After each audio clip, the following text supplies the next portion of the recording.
তাহলে পোশাক পোশাক কোনো ব্যাপার না, ছেলেদের চোখের আবরুত, ছেলেদের পর্দা করা ফরজ।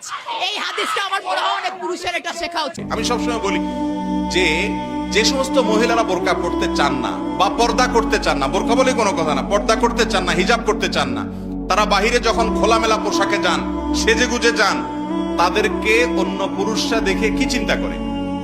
এবার আপনি চিন্তা করেন, যেই বোন পর্দা ছাড়া বাহিরে যাওয়াটাকে তার জন্য তিনি এটা প্রাউড ফিল করার মতো বিষয় মনে করছেন, ন্যূনতম যদি তার ভিতরে আত্মসম্মান বোধ থাকে, সে চিন্তা করবে বাজারে যতগুলো মানুষ আমাকে দেখছে, আমাকে নিয়ে মনে মনে সে এমন এমন কল্পনা করছে, ওই কল্পনার কথা যদি মুখ দিয়া বলে, তাহলে ঘৃণায়, ক্ষোভে, দুঃখে, কষ্টে তার আত্মহত্যা করতে মনে চাইবে। আত্মহত্যা করা হারাম।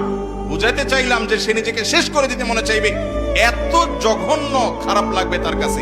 অথচ সেই মানুষটাই যখন দেখে বলে আপা অনেক সুন্দর লাগছে, ভাবি অনেক সুন্দর লাগছে, ওই মহিলা মিটমিট করে হেসে ওইটাকে অ্যাপ্রিসিয়েট নিচ্ছে, সেটাকে গ্রহণ করছে, সে জানে না যে ওই সুন্দর লাগা কথার যে বলছে তার মনে বাজে কল্পনা আসবে।